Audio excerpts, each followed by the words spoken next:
अस्सलाम वालेकुम students, maths master corner में खुशामदीद। स्टूडेंट्स, आज हम यूनिट 8 की एक्सरसाइज 8.3 का क्वेश्चन नंबर 10 डिस्कस करेंगे इस वीडियो में। तो इसको हम स्टार्ट करते हैं। जैसे आपके पास है, find the equation of the line passing through point of intersection of line. आपको दो लाइंस दी गई हैं और एक ऐसी लाइन हमसे पूछी गई है, निकालनी है, जो कि इन दोनों के इंटरसेक्टिंग पॉइंट से गुजर रही है और पैरेलल टू इस लाइन के है और परपेंडिकुलर, यानी कि इसके दो पार्ट्स हैं ए बी। तो ये क्वेश्चन भी स्टूडेंट्स वैसे ही है जैसे ऊपर हमने क्वेश्चंस डिस्कस किए थे। इसको भी हम उस फार्मूले से ही करते, लेकिन जो कि हमने इसको स्टार्ट करने से पहले मैं आपको कुछ पॉइंट्स बता देती हूँ। जैसे हमने पीछे क्वेश्चंस किए थे इस तरह से, जो आपको equation of line find out करनी है, तो जो लेट्स सपोज आपके पास ये दो लाइंस हैं L1 L2, इनके इंटरसेक्शन पॉइंट से कहीं से भी ये लाइन इस तरह से गुजर रही है, इसकी हमने इक्वेशन फाइंड आउट करनी है। ये हमारा क्वेश्चन था और हमने इसको पीछे वाले क्वेश्चंस में भी इससे फाइंड आउट किया है। लेकिन इस क्वेश्चन के अंदर, क्वेश्चन नंबर 10 को हम इस तरह से नहीं कर सकते। इसकी पहले हम रीज़न समझ लेते हैं, फिर हम इसको स्टार्ट करते हैं कि हम इसको कैसे करेंगे। इसके पीछे रीज़न ये है कि अगर आप देखें तो ये जो L3 लाइन है आपकी, ये कभी भी L1 और L2 के पैरेलल नहीं हो सकती, क्योंकि ये इसके लिए ये इंफॉर्मेशन है कि ये इन दोनों के इंटरसेक्शन पॉइंट से पास करेगी। इंटरसेक्शन पॉइंट वो होता है जहाँ पे L1 और L2 आपस में मीट कर रहे हैं।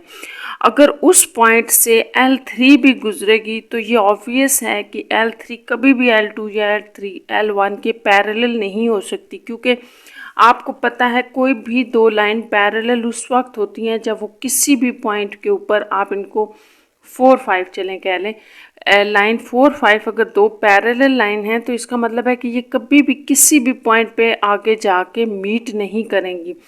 तो L3 चूँकि यहाँ पे L1 और L2 को मीट कर रही है, उनको कट करके गुजर रही है, तो इसका मतलब है कि L3 कभी भी L1 और L2 के पैरेलल नहीं हो सकती। जबकि अगर आप क्वेश्चन में इक्वेशंस देखें, अब क्वेश्चन आपका उसी तरह से है कि find the equation of line passing through the point of intersection. अब इसको पढ़ के ऐसे ही लगता है कि आप इसको इसी तरह से करेंगे, लेकिन यहाँ पर अगर आप एक चीज़ देखें तो ये जो लाइन आपको दो दी गई हैं, इनमें से एक लाइन ये वाली और ये दोनों आपस में पैरेलल आ रही हैं। अगर ये पैरेलल हैं लाइंस, तो इसका मतलब है कि अगर मैं इस लाइन को, ये जो ए पार्ट में आपको लाइन दी गई है, इसको मैं लेट्स सपोज L4 कह देती हूँ। तो स्टूडेंट्स ये देखें, अगर ए में जो आपको लाइन दी गई है वो L4 है लेट्स सपोज, तो वो L4 लाइन इस तरह से है कि वो L2 के पैरेलल है, यूं करके कहीं से गुजर रही है, जो कि ये दोनों आपस में पैरेलल आ रही हैं। ये हमें इस तरह से पता चल रहा है इक्वेशन से, क्योंकि इन दोनों की इक्वेशन सेम है, x - 2x + 1 x - 2y + 11। Constant का फ़र्क हो सकता है, लेकिन वेरिएबल अगर सेम हो तो इसका मतलब होता है कि इक्वेशन पैरेलल है। अगर ये दोनों पैरेलल हैं तो इसका मतलब हुआ कि L4 जो है वो आपकी L3 के भी पैरेलल होगी, जो कि पॉसिबल नहीं हो सकता, क्योंकि अगर L3 L4 के पैरेलल है तो फिर L3 L2 के पैरेलल भी हो जाएगी और L3 कभी भी L2 के पैरेलल नहीं हो सकती। ये मैंने आपको समझा दिया है अभी कि L3 और L2 या L1 और L3 कभी भी पैरेलल नहीं हो सकती। तो इसलिए हम इस इक्वेशन को इस फार्मूले से नहीं कर सकते फाइंड आउट। आप L3 इस फार्मूले से फाइंड आउट नहीं कर सकते, और अगर आप करते हैं, ट्राई करके देखिएगा, अगर आप करते हैं तो जो आपका K होगा वो वैनिश हो जाएगा। वैनिश होने का मतलब है कि ख़त्म हो जाएगा, आपको कोई वैल्यू ही नहीं देगा। जब K वैल्यू नहीं देगा तो हम यहाँ पर equation of line find out नहीं कर सकते।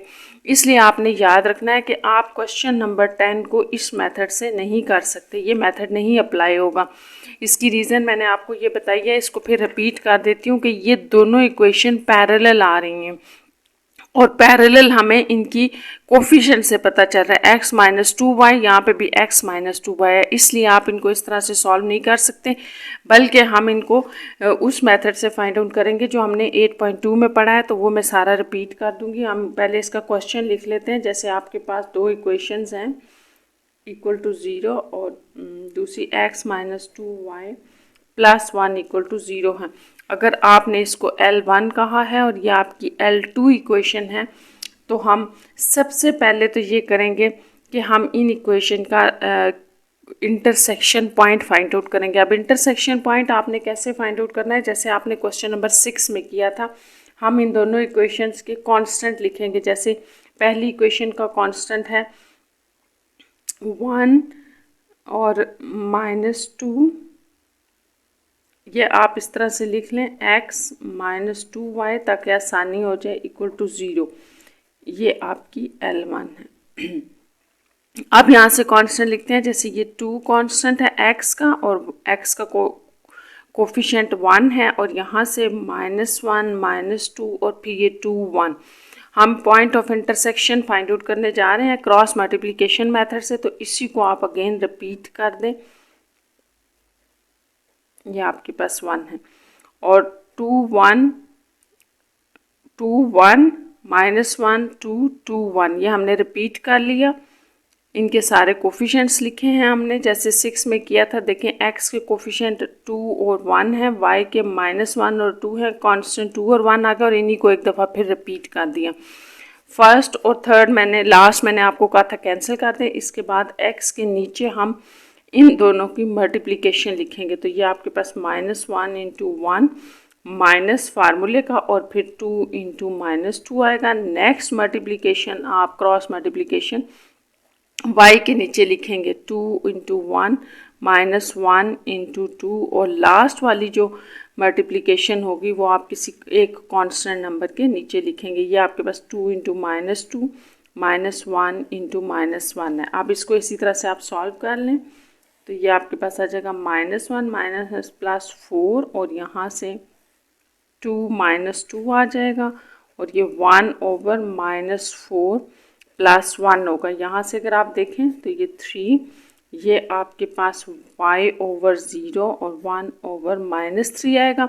यहाँ से जब हम इसको कांस्टेंट के साथ कंपेयर करते हैं अपने वेरिएबल की वैल्यू निकालने के लिए, तो ये दो पार्ट्स में डिवाइड हो जाता है। y over 0 is equal to 1 minus, ये 0 आपका क्रॉस मल्टीप्लिकेशन से उस तरफ मल्टीप्लाई होगा। ये आपने याद रखना है, 0 1 के साथ जाके उसको 0 कर देगा, जबकि ये यहाँ मल्टीप्लाई हो जाएगी। या आप यूँ कह सकते हैं कि 0 ने उस तरफ वाली सारी वैल्यू को ख़त्म कर दिया, तो y 0 आ जाएगा एक पॉइंट, और यहाँ से 3 अगर उधर जाता है तो ये आपके पास -1 आ जाएगा। इस तरह से जो आपके पास इंटरसेक्शन पॉइंट आ गया है L1 और L2 का, वो -1 और 0 है, जो कि आप इस तरह से लिख सकते हैं कि इंटरसेक्शन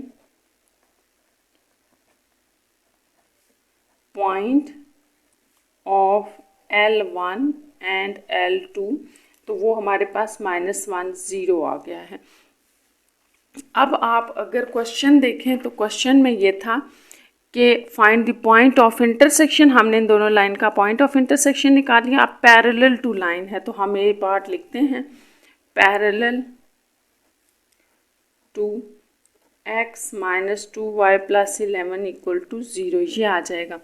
तो यहाँ से आपने स्लोप फाइंड आउट करनी है। पैरेलल स्लोप आएगी तो इसमें आपके पास स्लोप क्या आ जाएगी कि लेट m स्लोप जो है, m इसकी स्लोप है, और वो आपके पास होगी -a ओवर b। ये आपको मैंने बताया था कि जो general form of equation of straight line होती है वो आपके पास ax plus by plus c equal to 0 होती है, जिसमें स्लोप आप कहते हैं कि -a ओवर b है। तो यहाँ पर -a ओवर b, अगर यहाँ से हम देखें तो a कोफिशिएंट होता है x का, तो x का कोफिशिएंट y 1 और y का कोफिशिएंट -2 है। इस तरह आपके पास जो स्लोप है वो m आ गई। तो आपको याद होगा कि जो हम equation of line find out करते हैं, ये जब आपको एक पॉइंट और स्लोप गिवन हो तो वो क्या होती है, तो हम इसको लिख देते हैं कि यहाँ पर जो आपके पास इक्वेशन ऑफ लाइन होगी वो basically required equation of line passing through point is point slope form. वो आपके पास पॉइंट स्लोप फॉर्म यूज़ होगी, जो कि हमने पीछे पढ़ा था कि जब भी हमारे पास एक पॉइंट और स्लोप हो तो हम ये equation of line find out करने के लिए लगाते हैं। तो इस तरह ये आपकी वो L3 है जो आपने फाइंड आउट करनी है। L3 इस तरह के हमारे पास दो लाइंस का इंटरसेक्शन पॉइंट भी आ चुका है और वो स्लोप भी आ चुकी है जो L3 के पैरेलल होगी। तो जो स्लोप पैरेलल होती है वो फिर हम यही वाली ले लेंगे, इक्वल होती है। तो यहाँ पर पॉइंट आपके पास आ जाएगा। आपके पास पॉइंट जो है वो -1 और 0 था, तो इसमें आप इसको x1 और इसको y1 कह रहे हैं। तो y minus y1 0 equal to slope आपके पास 1/2 है और x माइनस x1 ये आ गया।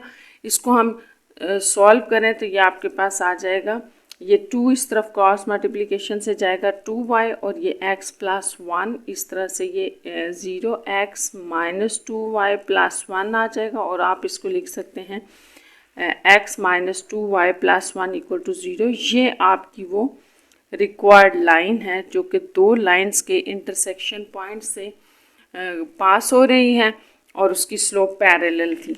अब इसी तरह अगर हम बी पार्ट इसका देखें तो बी पार्ट में आपके पास ये है कि बी पार्ट में कि परपेंडिकुलर है, परपेंडिकुलर टू, परपेंडिकुलर के लिए आपको एक लाइन की इक्वेशन दी गई है ये कि हम जो L3 फाइंड आउट कर रहे हैं, ये जो आप L3 फाइंड आउट कर रहे हैं इसकी जो स्लोप होगी वो इसके परपेंडिकुलर होगी। तो फिर हम ऐसे करते हैं कि पहले हम इस लाइन की स्लोप ले लेते हैं। लेट्स सपोज अगर ये m1 है तो -a/b होगी -2/5, ये आपके पास m1 आ गई। और late slope of L3 B m2, अगर वो m2 है तो आपके पास m2 क्या हो जाएगी -1/m1, क्योंकि हमारे पास ये गिवन कंडीशन है, गिवन कंडीशन थी कि लाइंस आर परपेंडिकुलर, परपेंडिकुलर हैं। तो हमारे पास इस स्लोप को माइनस के साथ उल्टा करने से m2 आ जाएगा, यानी कि माइनस ये वाला एज इट इज़ फार्मूले वाला और ये इसका -5/2, इस तरह से ये आपके पास 5/2 m2 स्लोप आ गई। तो हमारे पास जो रिक्वायर्ड इक्वेशन है वो फिर वही होगी y minus y1 equal to m2 slope लगेगी, क्योंकि L3 की इक्वेशन है जो हम फाइंड आउट कर रहे हैं, तो m2 स्लोप यूज़ होगी x माइनस x1। और पॉइंट आपने अभी अभी फाइंड आउट किया है वही पॉइंट है, क्योंकि दोनों लाइंस वही सेम हैं तो इंटरसेक्शन पॉइंट उनका यही होगा। यहाँ पे आप वैल्यूज़ सब्स्टिट्यूट कर लें तो ये m2 की वैल्यू x माइनस इस तरह से ये 2y 5x प्लस 1 आ जाएगा और ये 5 फर्दर 5x प्लस 5 और 2y, इसको उधर मूव करवा लें। 5x पॉजिटिव x की वैल्यू शो करनी होती है -2y प्लस 5 और आप इसको ऐसे भी लिख सकते हैं 5x minus 2y plus 5 equal to 0। तो ये आपकी रिक्वायर्ड इक्वेशन है।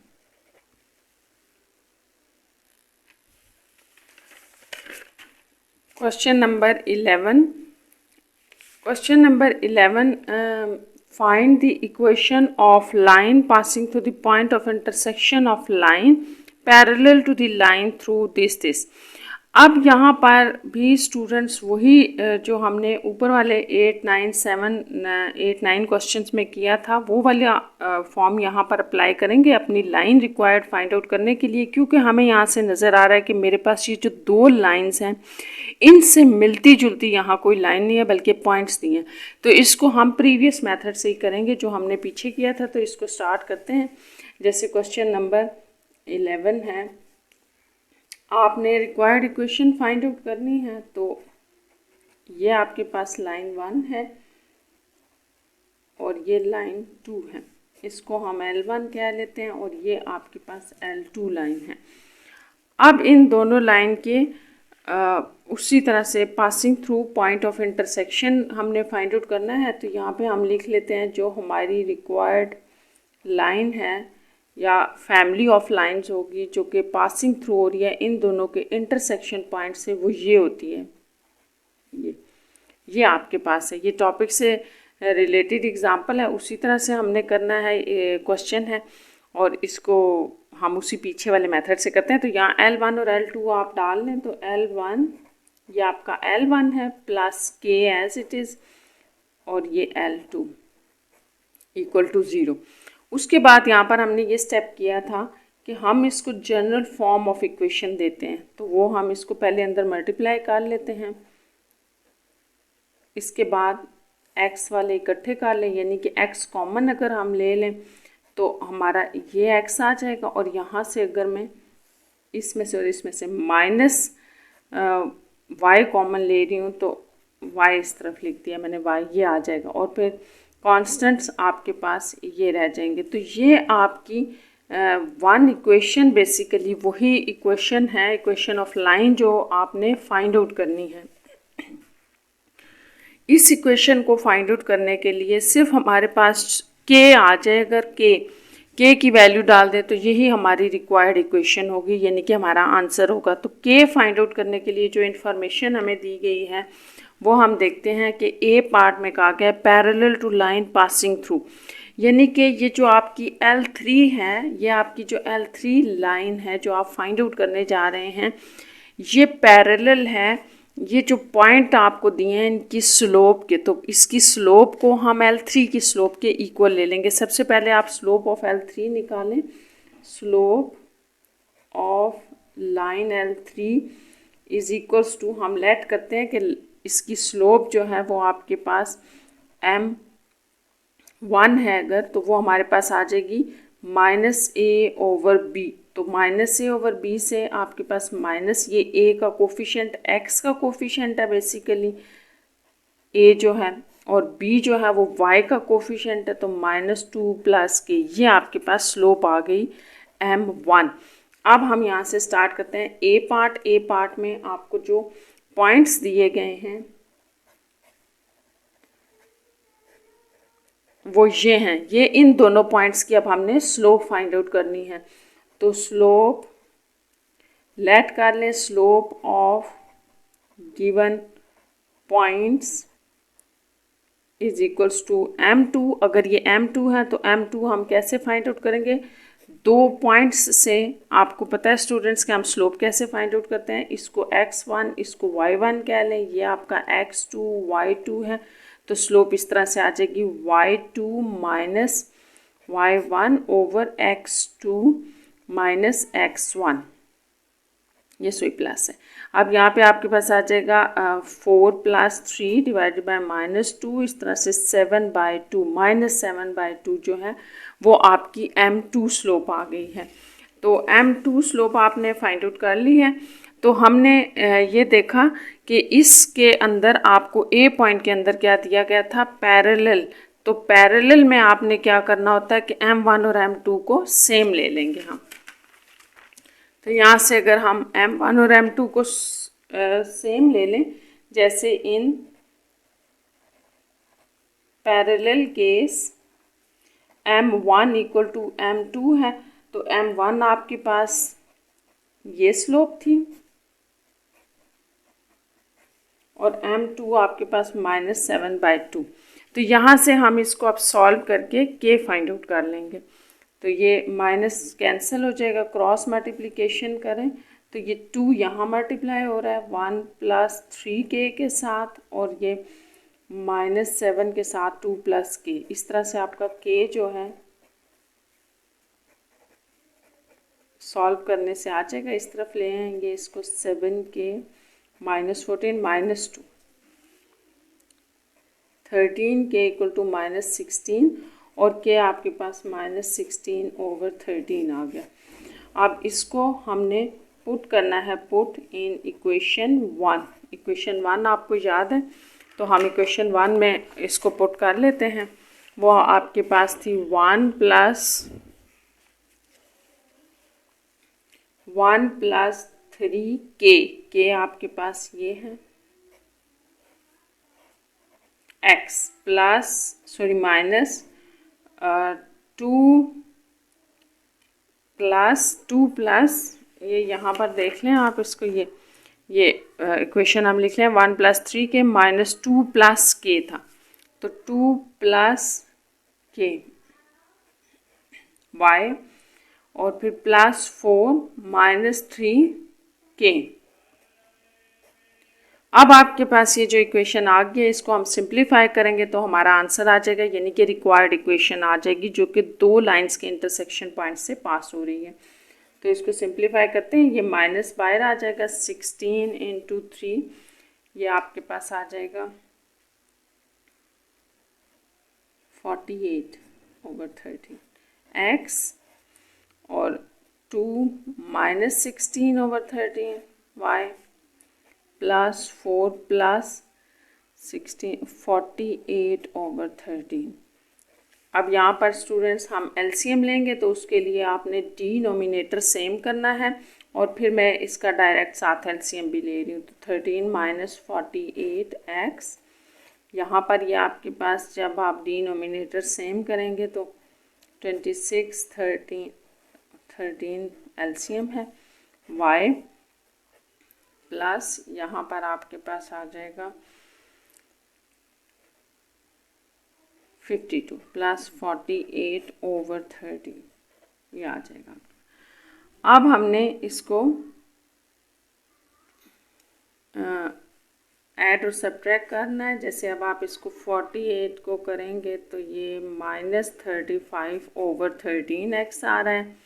यहाँ से आपके पास 10/13 आ जाएगा y और ये आपके पास आ जाएगा 100/13 = 0। तो अब हम इसको सिंप्लीफाई कर लेते हैं, इस तरह से ये आपका आंसर आ जाएगा।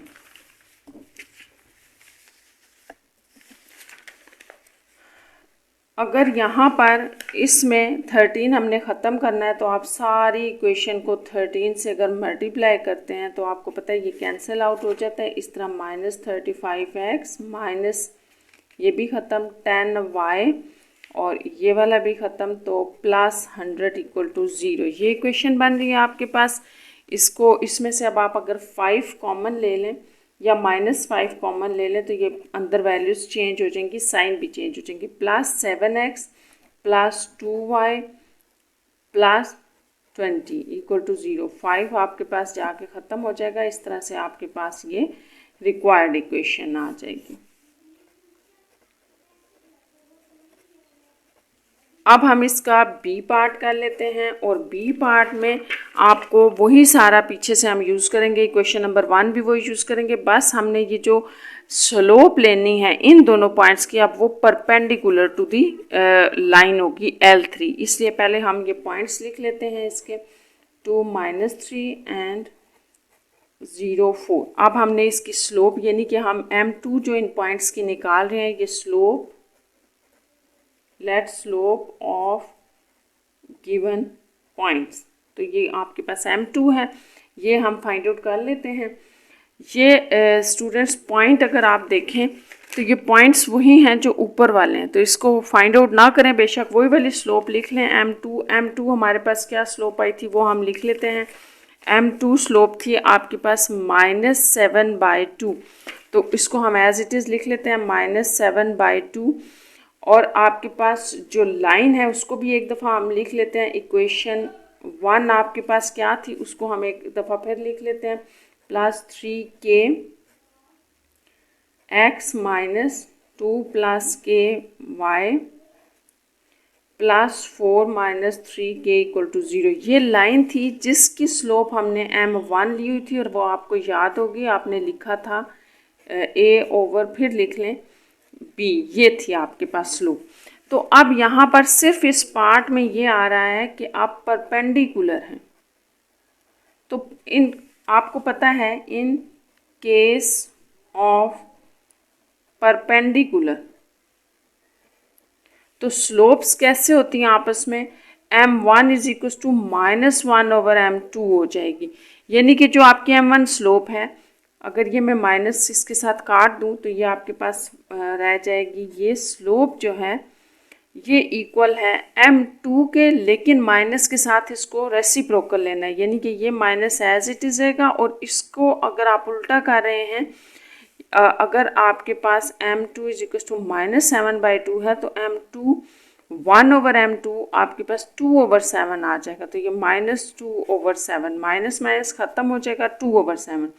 इस तरह से आपके पास ये लाइन की स्लोप आ जाएगी 2/7, और ये आपके पास रिक्वायर्ड लाइन क्या है। तो बस यहाँ से हमने k फाइंड आउट करना और इसको L1 में, इक्वेशन 1 में, ये जो इक्वेशन 1 है इसमें हमने वैल्यू डाल देनी है। तो ये आपके पास आ जाएगा, क्रॉस मल्टीप्लिकेशन करें ऐसे, और अब हम इसकी क्रॉस मल्टीप्लिकेशन को सॉल्व कर लेते हैं। इसकी वैल्यू हम फाइंड आउट कर लेते हैं। 7 1 + 3k = 2 × 2 + k। अब यहाँ से आप k की वैल्यू फाइंड आउट कर लें। 7 + 4 + 2k, 21k - 2k = 4 - 7, 19k -3, और k आपके पास आ जाएगा 3/19। ये आपका k आ गया है। तो बस अब आप इसको पुट कर लें इन इक्वेशन 1, जो कि आपकी रिक्वायर्ड लाइन भी है। तो वो हम डाल लेते हैं इसको, 1 + 3k, और ये आपका x था -2 + k y + 4 - 3k = 0। तो बस इसको आप स्टूडेंट्स सिंप्लीफाई कर लें। ये आपके पास आ जाएगा 1 - 9/19 x, 2 - 3/19 y + 4 + 9/19 = 0। यहाँ से हम उसी तरह इसका एलसीएम ले रहे हैं और डिनोमिनेटर सेम किया, तो 19 - 9 x 38 3/19। यहाँ पर भी आपने 19 से मल्टीप्लाई डिवाइड किया और फिर एलसीएम ले लिया, और यहाँ पर आपके पास जो है वो आ जाएगा 76। अगर आप यहाँ पे 19 से मल्टीप्लाई और डिवाइड कर रहे हैं तो ये, अब आप पूरी इक्वेशन को 19 से मल्टीप्लाई कर दें ताकि ये आपके पास डिनोमिनेटर जो है वो ख़त्म हो जाए। तो ये आपके पास 19 - 9 10x, 38 - 3 35y, और प्लस ये आपके पास आ जाएगा 85 = 0। 5 कॉमन ले लें और 5 आपका उस तरफ जाके ख़त्म हो जाएगा, 0 हो गया, और -7y + 17 = 0। तो इस तरह से ये आपकी रिक्वायर्ड इक्वेशन है, और इस तरह से ये आपकी एक्सरसाइज 8.3 ख़त्म हो गई है। इससे कोई रेलिवेंट क्वेश्चन हो स्टूडेंट्स तो ये आप ज़रूर कमेंट्स बॉक्स में कमेंट कर दें।